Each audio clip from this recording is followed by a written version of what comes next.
Welcome to Home Equity Secrets. I'm Carl Christian, CEO of the Nice Agent Co. Join me as we reveal how to learn to earn through smart homeownership. Discover expert insights, practical advice, and inspiring stories on turning your home into a powerful financial asset.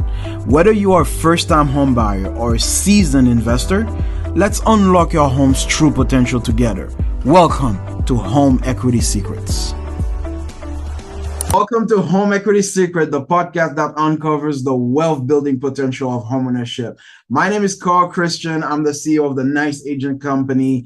I'm going to tell you, we interview lawyers, title companies, real estate brokers, agents, mortgage lenders about how you can use your home equity to unlock your financial success. Today we have, I would call her the superstar, the unstoppable Stephanie Luongo. And I'm going to tell you, I'm not going to tell you who she is and what she does because she has to say it. So Stephanie, can you please introduce yourself for everybody? Thank you, Carl. So my name is Stephanie. I am a real estate agent and a team leader in South Florida and Palm Beach and also at the Jersey Shore. So I keep myself very busy by managing two markets. And thankfully I do it all with a lot of help.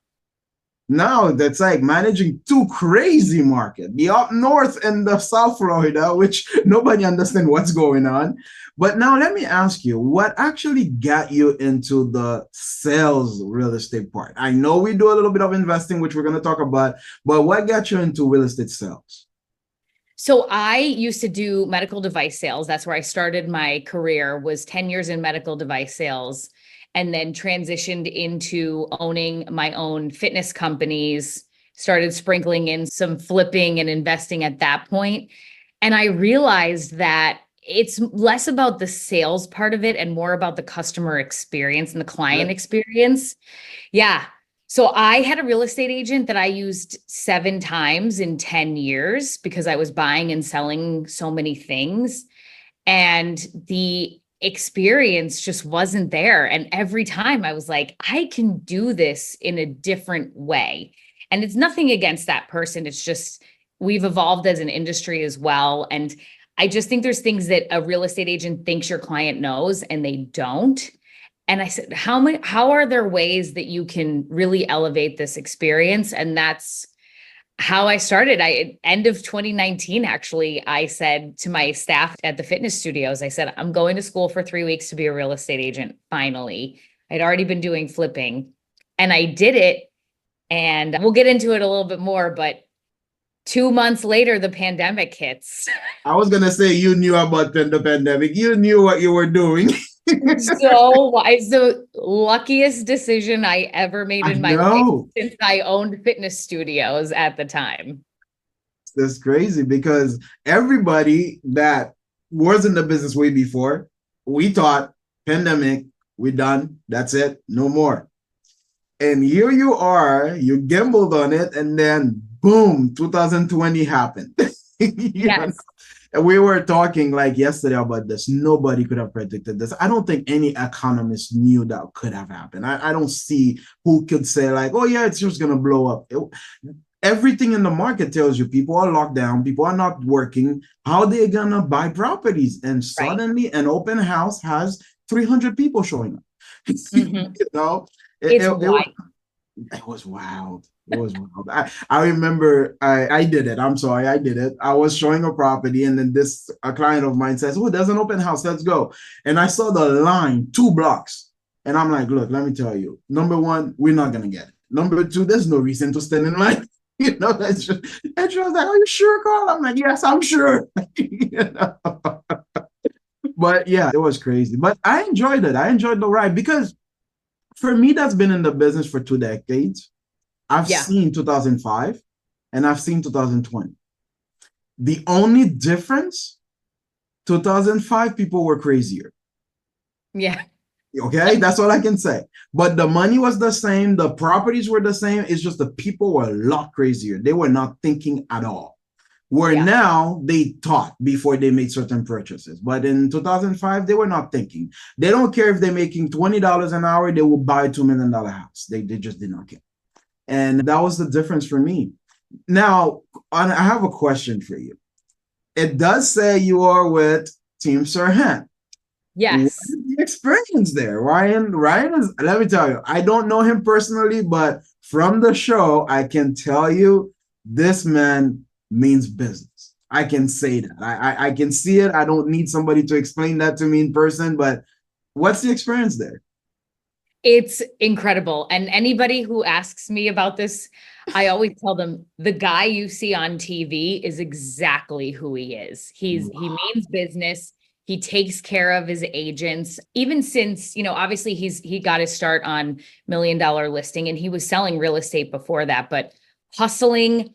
The one time I was in the lobby, I was up at our headquarters in Soho, and we were filming something for social media. And he has like very scheduled time increments, and he's stopped in the middle of it because some guy walked into the front door of Sir Hen and said, "Hey, I'm interested in blah, blah, blah in New York." And Ryan like stopped what we were doing. He went over, he introduced himself, and he basically sold the property in the lobby and just made that client. And I was like watching it in real time, like what he does all that. And he's like that 24 hours a day. I wish I had his energy. Yep. But that's what the business takes, though. Like, I remember one day I started with a lot of celebrities myself. And one called me, it was 1:05 in the morning. My phone rings the first time. I heard it, but I'm sleeping. The second time, I'm like, oh, okay. And I picked up and it was like, Carl, I know you're sleeping, but I'm at the club. This guy want to show me his house. I know if you don't show up, you're not getting paid. What do you want to do? I'm like, give me 30 minutes. And Exactly. at 2 o'clock, I picked her up at the club, and then we went. It was in South Beach. We went to the apartment. We looked at it. Unfortunately, she didn't like it, but she never forget that I did that, and I did it. And Right. this is what it takes. I tell everybody this is what it takes. Another question that I have is I always ask everybody this question, so I cannot wait to see your answer. Imagine that you have a couple married with two toddlers. They're sitting on a house with a $500,000 equity on it. You being an investor, being a realtor, what would you advise them to do? What would be the next step? I would say if you're looking to build real financial freedom, there's so many ways to do that with the whole 500,000 in equity, where you can take 200,000 of that equity, right? And put it into a rental property. Something that's like, and I would never really advise anybody to take all 500 No. and do that. And so if you take, some of that and say, all right, I'm going to put this into a rental property. It'll start making me income. But even if it's only making you a little bit of income and you have to take out a little bit of a mortgage, eventually that property will be paid off. And then you look at that as like another piece of your financial freedom and really retirement. I mean, we've seen it now so many places where people are retiring earlier because they've found ways to like really make themselves financially free. And this is the one question I always ask is why people are not betting on that timeline. They want properties to make them money today. They don't understand it is not a today game. It's a timeline. And I don't know if you ever have that issue with some of your clients where you're showing them a rental property and they were like, oh, but this is only going to make me $100 a month or $200 a month. And they said, no, I don't want it. And then 5 years later, you drive by that property and you're like, huh, look at this, huh? Right. So, has that ever happened to you? It has. And I've worked with a lot of investors over the years. And I think that's normally on like the properties that are like $0 to $500,000, right? Yes, for sure. Because you can't see that bigger picture, but you buy that now. And then honestly, what are you doing for that $100 or $200 a month, right? You're owning the property. And can you do that then again and again and again? I think I've just been fortunate enough to also surround myself with some of the best and investors and wealthiest real estate agents turned investors and house flippers that I see the wealth, and you can really build something solid, but you have to do it slowly. It's just never going to happen overnight. That's another question with the flippers. Like they all telling me like, oh, Carl, how much you gonna get if I buy this property? How much can I make? And I'm like, huh? How about $30,000-$40,000 profit? No, no, no, no, that's not enough. I want 150,000.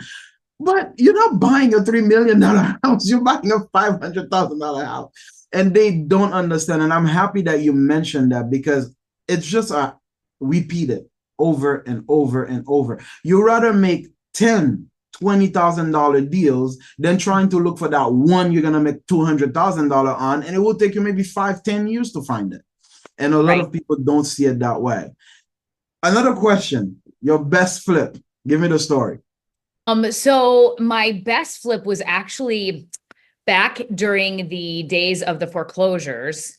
I actually purchased myself every foreclosure that was in my condo building. So I did it slowly, but I bought one and then I renovated it and I ended up really breaking even because it was 2009 I bought it and 2011 I sold it.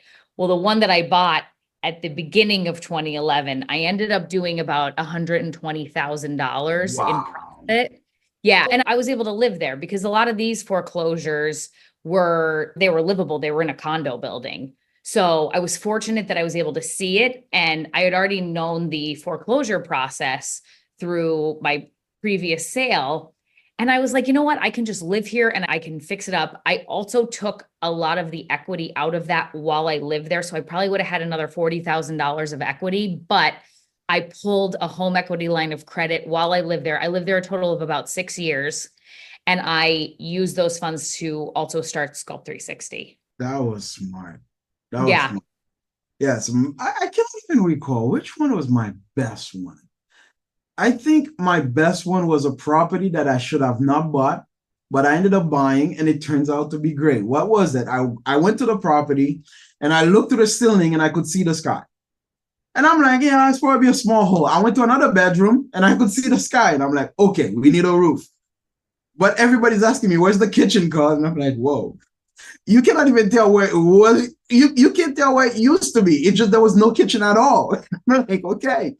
And then we bought the property. It was like, we bought it for $213,000. No problem. We started fixing it. Of course, city gets involved, permits left and right, blah, blah, blah. Took me about 6 months and we did it. And a guy was driving and seeing us painting the property on the exterior. And then the guy was like, hey, I've been looking for a property. And then just as a joke, because I'm a realtor, and I'm like, how much do you want to pay for it? And it's all yours. And he was like, 490. I'm like, are you buying cash or pre-approved? I have my approval. And now the only thing in my mind, that thing better appraise. It needs to appraise. Right. You know? And it appraised at 487. Wow. But I'll be honest with you, it was one of the toughest flip we did. Yeah. The toughest one. You have a much higher risk tolerance than I do, because if I walked into a property where there was holes in the ceiling, thankfully I have people I could call that would want to buy that, but I would not be the one buying. No, I do have a high risk tolerance. I love the flipping game because I love to see what the house turned into at the end. I love it. I love like breaking it apart and put it back together. The only part that I don't like really is dealing with contractors. I think it's a nightmare. We have to find a way to, I don't know, because everybody has terrible contractor stories. I mean, everybody has terrible real estate stories too about realtors. So I get it. But if I can learn to build a house, I'd definitely be a millionaire. Let me tell you, the customer service we will bring to that industry, unparalleled. Nobody could touch. I'm going to tell you, if I could become a builder tomorrow, and I start building with the same moral values, with the same ethic that I have now, I'll build probably half of Miami. Mm-hmm. Because I have a guy that was doing a pool next door to my house. And I'm like, you know what? I want a pool. So I told him like, hey, why don't you give me a price? I want the pool. He came to my house, measured everything. And then he said, okay, no problem, tomorrow morning. I'm not joking. My followers, I'm really not joking. It's been 3 years. Never heard from him again. It's been 3 years. You know? And I have another story for you, not going to believe. Okay. So I decided we're going to do a kitchen in one of my houses. So we called the guy. Somebody referred me. I'm like, okay. The guy came and he charged me, I think it was like $15,000 at the time. So I gave him 7,000. So he went. He said he will be done in 3 weeks. No problem. 3 weeks, nobody came to my house. I didn't call him. I'm like that. Let me tell you. I'm like, you know what? It's okay. 1 more week won't kill me. 4 weeks, nobody's coming. So I called him. No pickup. I drove to the place where he was supposed to be on his business card. It's closed. Now, of course, with my people that I know of 20 years in business, I found his house address. Go there. No, he's not there. Like, okay. Stephanie, you have to hear the rest of that story. 2 months. And then I'm like, this guy just took $7,000. I'm pissed now. Right. And I'm trying to make phone calls. My friend is a chief of police. I'm like, this is not right. And you know, it's like the guy cannot come to my house and take my money. So I'm pissed. 3 months. So I'm like, you know what? Whatever. 4 months later, 11 o'clock at night, the tenant calls me. Somebody's knocking on the door. And I'm like, what do you mean? Oh, somebody's knocking on the door. Thank God it's next to my house. So I just drove there. It's him with the kitchen. You see how you're laughing? I'm not joking. I cannot make this up. I know. It's him with the kitchen. 4 months later at 11 o'clock at night. And he was like, yes, no problem. I understand. And then I'm like, so how much I owe you? 8,000, boss, 8,000. And I'm like, really? And then he looked at the tenant's bike and he was like, oh, you like motorcycle? I'm like, yeah. And then the tenant was like, you want it? And he said, yes. I'm like, take the bike. I'm not paying you. The bike was like $2,000. I gave the tenant $2,000. I think also contractors are they're not great business people. They know. They're just hustlers trying to make a buck. That's just all it is. Yes. And shout out to all the good contractors out there. Oh, yes, of course. No, I have a few. I wouldn't say a few, a very small quantity of them where you call them, they show up. You know, they do what they have to do and then they leave. I have one old man. He barely can see and walk, but I'm going to tell you, I always tell him it's yours because I know he shows up. Yeah. He does what he has to do and he goes. And to me, that's all that matters. And I don't understand why they all cannot be like that. I know. Stephanie, if anybody want to reach you, how do they find you?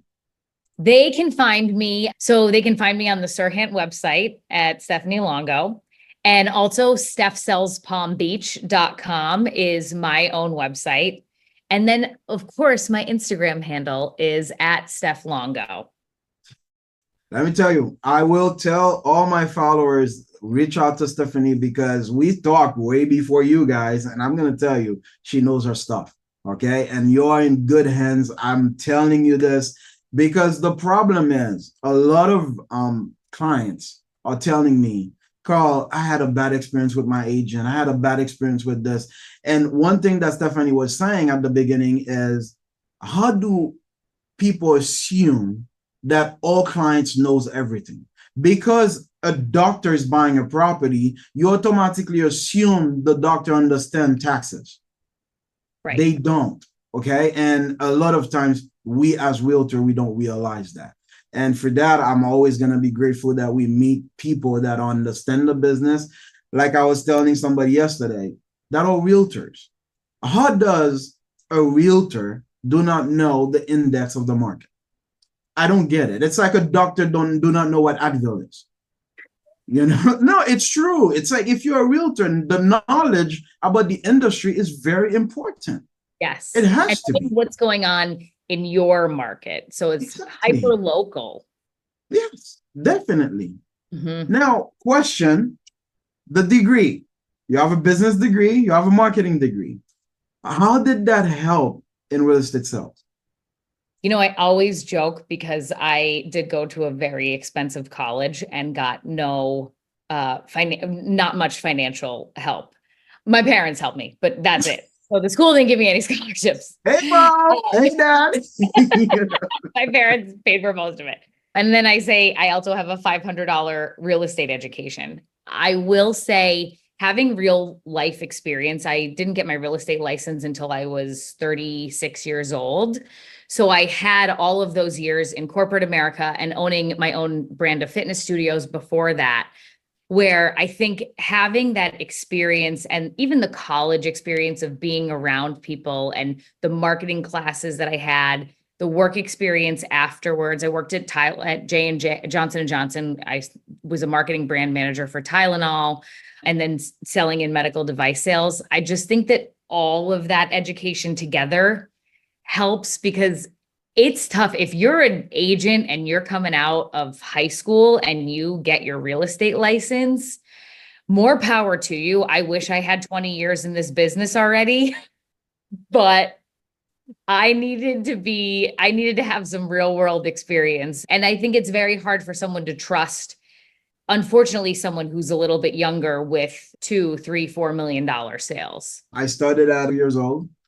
And again, I was young. People, they don't know me. I just traveled from Haiti.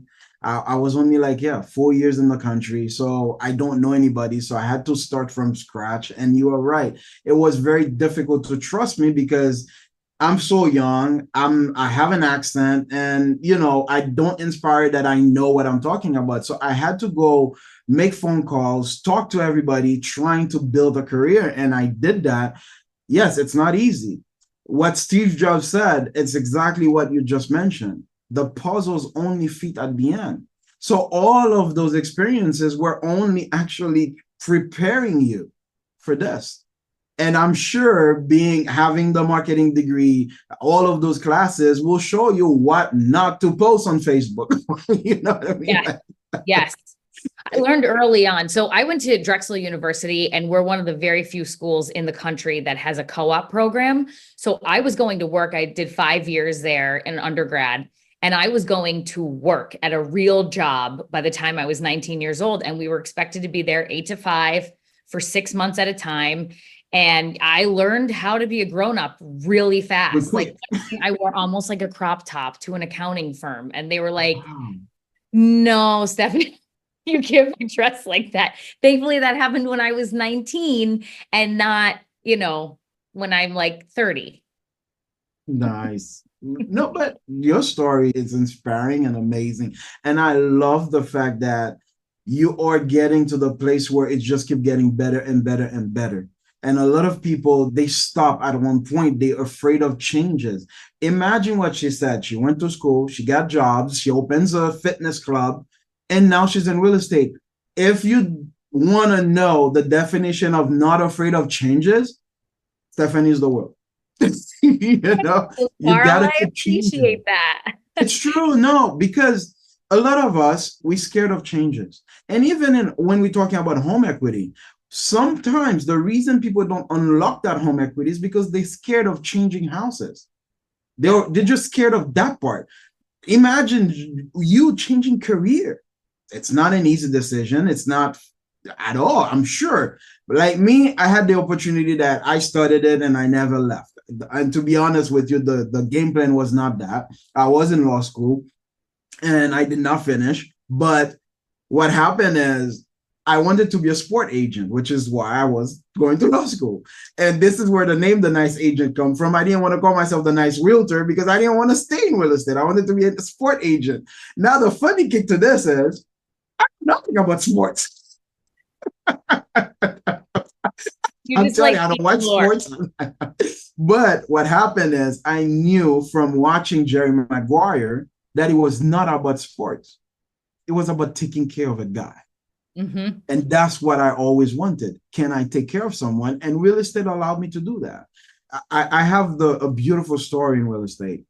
I sold somebody a house, and about a few years later, I sold their son a house.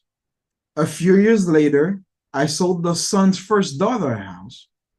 And 3 months ago, I just sold the last member of the family. It's amazing. That's 20 years for you. Yes. I actually watched them grow. Mm-hmm. It's like, to me, I'm part of every single story. Whenever they invite me to the son's house, oh, I sold that one. When the daughter's house, oh, I sold that one. Like it's a beautiful story. And I believe every agent, all my followers, if you're listening, I believe every agent should strive for something like this. They cannot be just to sell you one house. It Right. has to be a relationship that lasts forever. I'm not going to say it's going to be 100% like that all the time, but it should be what we strive for. Mm-hmm. I totally agree. And as long as you give that very good client experience and recognize that, I always say, you're actually dealing with someone during the most stressful purchase of their lives.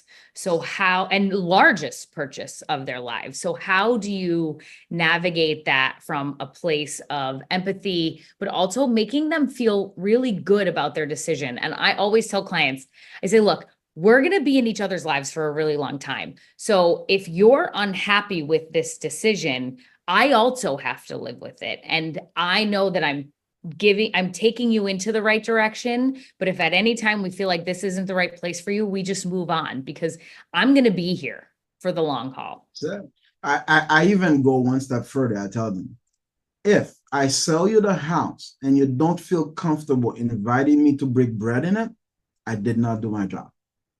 Oh, that's great. To me, that's the way. If you don't feel comfortable calling me, that's mean I failed you miserably. And everybody will think as a realtor, I sold the house, I got paid. No, that was not my goal. No. And once you get that, now talking about this, how do you keep your team on the same level at you? How do you keep the team motivated, giving that same quality of service? How do you manage them? You know, when I had Sculpt 360, I had 23 employees at a time and 7,000 clients. So going from that to managing a very small real estate team is actually much easier. I hate to say it. So at the studios, I had so many different personalities. And I think that there's so many qualities about being a great real estate agent and a great fitness instructor that just can't be taught. You either have it or you don't. I watch it. I'm sure, Carl, you watch it in the industry too. People that are there for a paycheck or people that are there to make that experience awesome. And, you know, I interviewed a lot of people in both businesses. I've interviewed a lot of people. And I think, yes, you have to always give people enough rope to hang themselves, you know, and I love the way she said it. I'm like, how do I say this? But that's usually what I tell people. And, you know, there's also an agent for everybody, because maybe I'm not your cup of tea, but my business partner, Sam, is. And I also try to bring diversity to any team I've ever built. Sam is a mom, and Sam, when you have like a second person and she grew up in Florida. So I'm not from Florida, right? So she grew up in Jupiter. She's like the queen of Jupiter, Florida. And I can't replicate that myself. So how do I find other people that are also like, not like me, but have the same work ethic qualities? It's the saga of real estate. When you're building a team, it is. I had great agents and I have some very poor one. The one that hurts me, or the one you see the potential, but they cannot unblock themselves. They are their worst enemy, and the potential's there. Like I have one of them that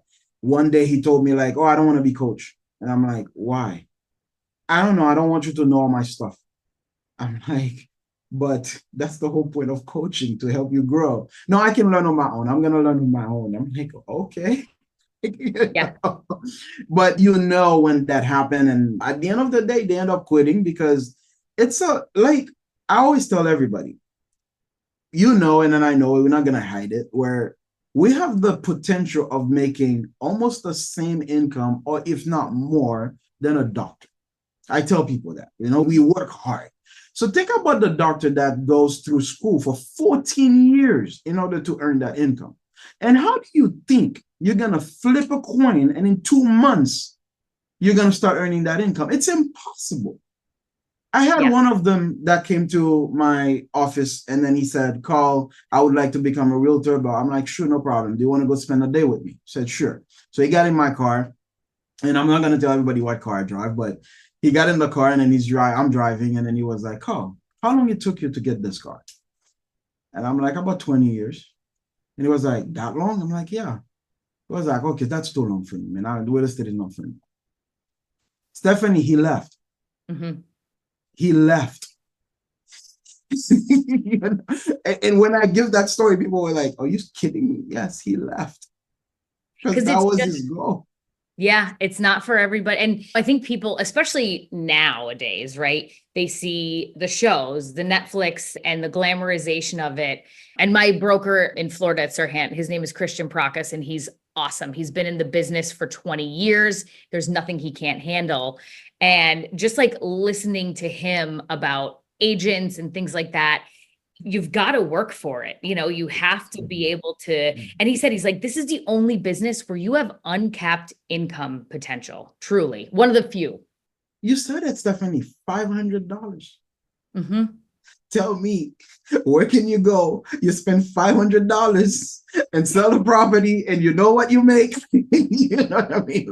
Right. Like that's an ROI. I'm behind that ROI. Come on. But the only thing is, you gotta work for it. Yes. That's all it is. You gotta work for it. So, Stephanie, do you have any last message for our followers? Well, I have a message for you is thank you, Carl, for having me on today. This is like my first real estate podcast that I've ever done. Yeah. I've done a ton for the studios in the past, but like real estate, it's all new for me to do a podcast. So you're about to be on Spotify, Apple, you're going to be everywhere. I love it. I'm really excited. Thank you so much for joining us. All right, everybody, please do not forget to subscribe. You are watching, you are listening to Home Equity Secret with myself, Carl Christian, and Stephanie Longo. Today, we gave you some very big insight about how to use your home equity and, of course, how to pick one of the best real estate agents you can and how not to pick one of the worst general contractors. So, Stephanie, once again, I want to say thank you so much. Thank you, Carl. Have a good one.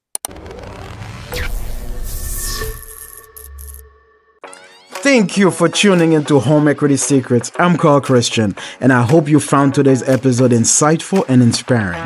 Remember, you can learn to earn how to set up your real estate portfolio to achieve financial freedom. I dedicate my life to helping homeowners like you unlock the potential of their homes in South Florida. Hit me up if you're in the area and let's chat.